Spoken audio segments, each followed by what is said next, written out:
आरती शर्मा आज आपके सामने पुनः उपस्थित हूँ एक नई वीडियो को लेकर। आज का जो वीडियो है वह रिक्वेस्टेड वीडियो है। आज के वीडियो में हम समय पर चर्चा करेंगे। जी हाँ, समय पर, कि बीता हुआ समय भूतकाल कहलाता है, जो समय चल रहा है वह वर्तमान काल है और जो समय आएगा वह होगा भविष्य काल। तो भूत, भविष्य और वर्तमान, इसको हमें जानना है कि इसके भी भेद होते हैं। उन भेदों को आज हम समझेंगे। यह जो वीडियो है ये उन सभी के लिए महत्वपूर्ण है जो प्रतियोगी परीक्षाएं लिख रहे हैं, वे बच्चे जो विद्यालय स्तर पर परीक्षाएं दे रहे हैं, और उनके लिए भी जो कि हिंदी सीखना चाहते हैं। तो काल पर आधारित इस वीडियो में आपको सभी कालों के, यानी कि भूत, भविष्य, वर्तमान, उनके भेदों को समझाया जाएगा। तो वीडियो को पूरा देखें।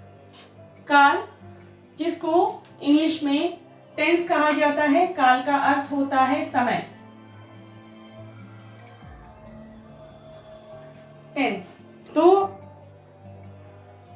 काल को 3 भागों में विभाजित किया गया है। भूतकाल,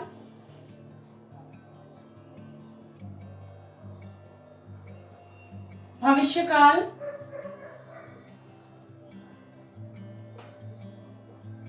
और वर्तमान काल।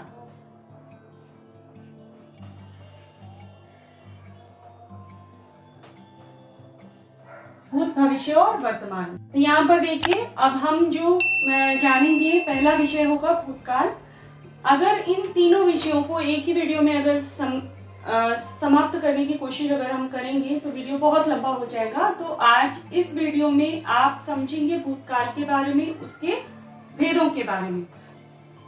भूतकाल शब्द जो है वह 2 शब्दों को जोड़कर बना है। भूत जोड़ काल।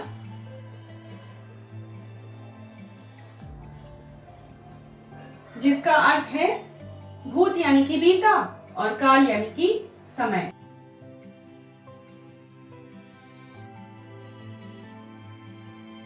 भूतकाल का अर्थ है बीता हुआ समय। अब इसके भूतकाल के जो भेद हैं वे 6 भेद होते हैं इसके। तो भूतकाल के कितने भेद होते हैं? भूतकाल के 6 भेद होते हैं, जिसमें पहला है सामान्य भूत, दूसरा है आसन्न भूत, और तीसरा है पूर्ण, फिर चौथा है अपूर्ण, और उसके बाद में 5वां है संदिग्ध,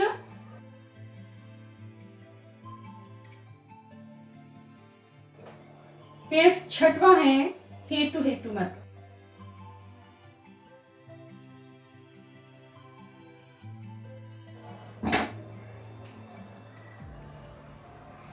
सामान्य भूत को हम उदाहरण के तौर पर समझते हैं। मैंने पाठ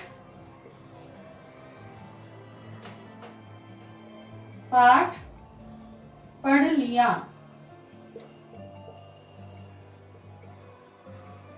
सीमा ने गाना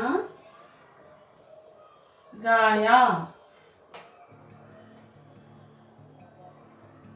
सामान्य भूत में क्रिया के जिस रूप से हमें ज्ञात हो कि क्रिया बीते समय में हो गई है, परंतु उसके समय का बोध हमें नहीं होता हो, तो वहां पर सामान्य भूत होता है। अंत में, वाक्य के अंत में जो ध्वनियां आएंगी वो आ, ई, ए इस तरह की आएंगी। जैसे मैंने पाठ पढ़ लिया, तो लास्ट में जो आवाज आ रही है वो आ की आ रही है, लिया।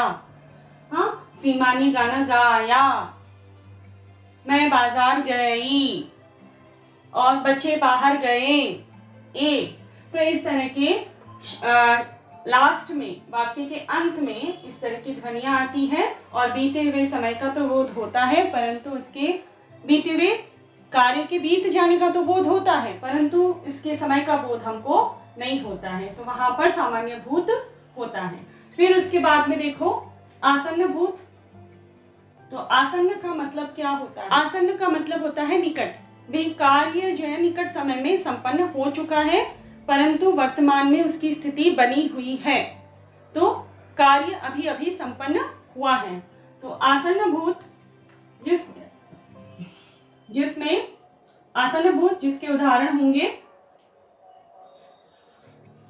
पिताजी,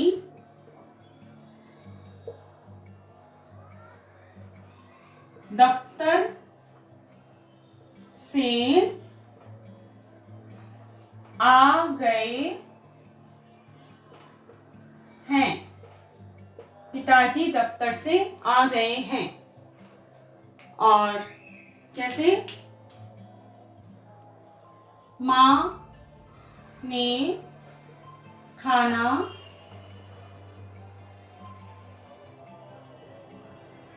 बना लिया है।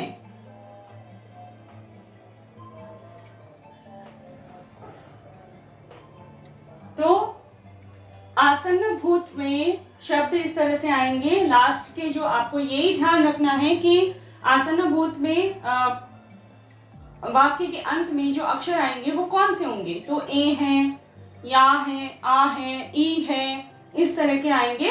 कंफ्यूज नहीं होना है बिल्कुल भी। ये वर्तमान काल के उदाहरण नहीं है। आप बोलेंगे यहाँ तो है आया है ना, तो यहाँ पे ये वर्तमान काल के उदाहरण होंगे। तो ये वर्तमान काल के उदाहरण नहीं है, ये आसन्न भूत के उदाहरण है। आसन्न का मतलब होता है निकट, यानी कि क्रिया बीते समय में हो चुकी है परंतु उसकी स्थिति अभी भी वर्तमान में बनी हुई है। पिताजी दफ्तर से आ गए हैं, आने का कार्य हो चुका है। और माँ ने खाना बना लिया है, तो खाना बनाने का कार्य हो चुका है, उपस्थिति अभी भी है। तो यहाँ पर आसन्न भूत में क्रिया का बीता हुआ रूप तो सामने आएगा, यानी कि कार्य बीते समय में तो कंप्लीट हो चुका है परंतु उसकी उपस्थिति वर्तमान में भी है। और यहाँ पर जो वाक्य के अंत में जो शब्द आएंगे वो ए हैं, या हैं, ई हैं, इस तरह के आएंगे। तो आसन्न का मतलब आप भली भांति आप समझ गए होंगे। अब आगे बढ़ते हैं पूर्ण भूत की तरफ। पूर्ण भूत, पूर्ण नाम से पता चलता है, पूर्ण यानी कि पूरा, कंप्लीट। तो यहाँ पर पूर्ण भूत का मतलब हुआ कंप्लीट पास्ट। कंप्लीट पास्ट यानी कि कार्य पूरी तरह संपन्न हो चुका है। अब यहाँ पर जो शब्द आएंगे वो कैसे, लास्ट में जो वर्ड्स आएंगे, जो शब्द आएंगे वो क्या होंगे? चुका था, चुकी थी, चुके थे, और था, थी, थे, इस तरह के शब्द लास्ट में आएंगे, जो कि हमको पता ही है कि इस तरह के अगर शब्द आते हैं तो वे भूतकाल के उदाहरण होते हैं। अब इसके उदाहरण हम समझ लेते हैं। जैसे पूर्ण भूत, तो माँ खाना बना चुकी थी।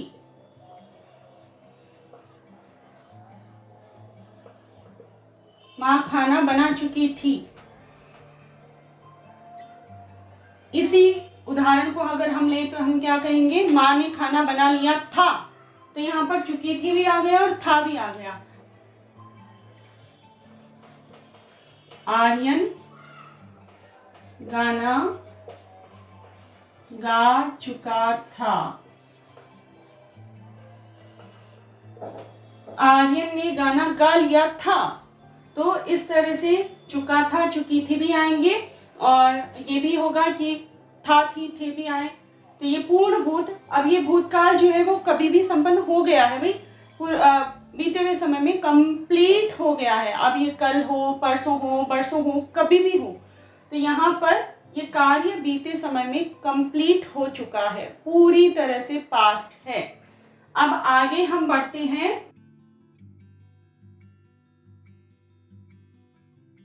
तो पूर्ण का उल्टा अपूर्ण।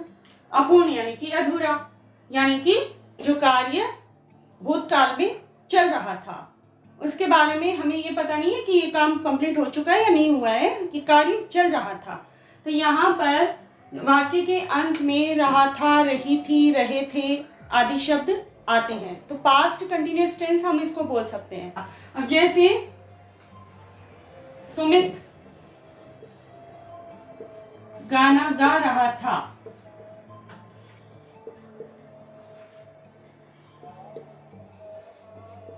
सुमित गाना गा रहा था। तो क्रिया के भूतकाल में चलते रहने का यहाँ पर हमको संदेश मिलता है कि हाँ ये कार्य हो रहा था। तो अपूर्ण भूत में जो शब्द आएंगे वाक्य के अंत में रहा था, रही थी, रहे थे आदि। जैसे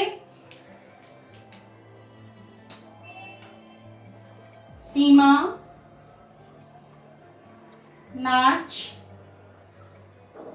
रही थी, श्याम पढ़ रहा था, बच्चे खेल रहे थे। तो अपूर्ण भूत के ये सभी उदाहरण हैं।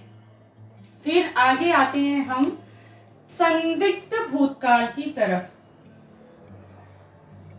संदिग्ध, तो संदिग्ध भूत का मतलब क्या होता है? संदिग्ध जिस पर संदेह हो, यानी कि डाउटफुल हो, यानी कि सस्पिशियस हो, यानी कि जो कार्य सस्पिशियस है, जो क्रिया सस्पिशियस है, वह संदिग्ध भूत के अंदर आती है। क्रिया बीत चुकी होती है परंतु संदेह में कि हुई होगी या नहीं हुई होगी। तो इसके उदाहरण क्या होंगे? इसके उदाहरण होंगे जैसे वर्षा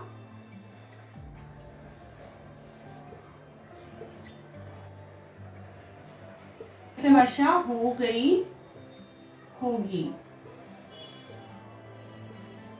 या बच्चे पढ़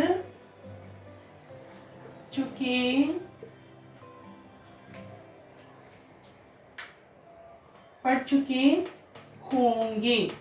अब यहाँ पर आप बोलेंगे कि मैम ये जो है ना आप पढ़ा रहे हो इसमें तो होगा होगी आते हैं, तो ये तो भविष्यकाल के उदाहरण होंगे, क्योंकि लास्ट में जो है ना गी और गे इस तरह के होगा होगी इस तरह के शब्द आ रहे हैं। परंतु आप वाक्य पर ध्यान दीजिए कि वर्षा होगी बोल के नहीं बोला है, वर्षा हो गई होगी। अच्छा, बच्चे पढ़ेंगे नहीं बोला है, बच्चे पढ़ चुके होंगे, यानी कि जो क्रिया है वह डाउट में है कि कार्य हो गया होगा या नहीं हुआ होगा।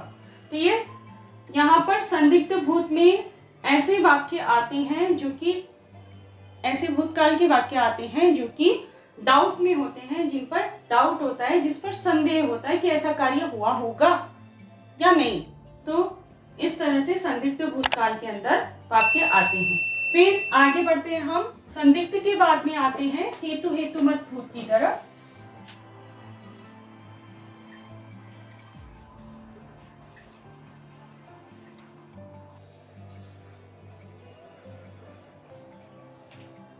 हेतुमत भूतकाल।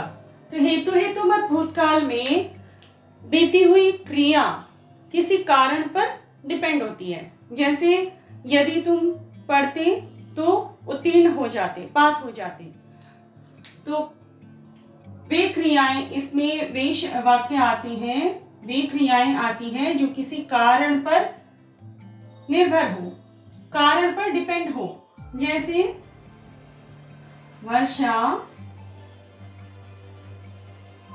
अच्छी हुई होती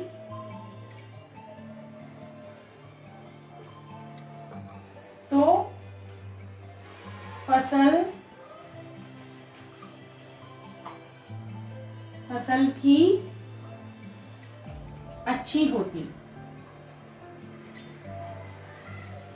या फसल की पैदावार भी अच्छी होती। तो एक कारण है वर्षा के अच्छी होने से फसल अच्छी होती। तो ये जो क्रिया है ये इस पर डिपेंड करती है कि ऐसा होता तो इस तरह से हो जाता। यदि तुम आते तो मैं जा पाता, यदि तुम पढ़ते, यदि तुम मेहनत करते तो अच्छे अंकों से पास हो जाते। तो हेतुमत भूतकाल में एक क्रिया दूसरी क्रिया पर निर्भर है, दूसरे कारण पर निर्भर है, यानी कि कंडीशनल है ये, कि ऐसा होता तो इस तरह से होता। तो इसको हम कंडीशनल पास्ट भी कह सकते हैं कि ये एक किसी कारण पर डिपेंड है। तो हेतु हेतुमत भूतकाल। तो आशा है आप सभी को ये वीडियो अच्छा लगा होगा, आपके लिए लाभदायक होगा। अगर आपको ये वीडियो अच्छा लगा तो कृपया इस वीडियो को लाइक कीजिए, चैनल को सब्सक्राइब कीजिए और अपने फ्रेंड्स और फैमिली के साथ में इसको साझा कीजिए।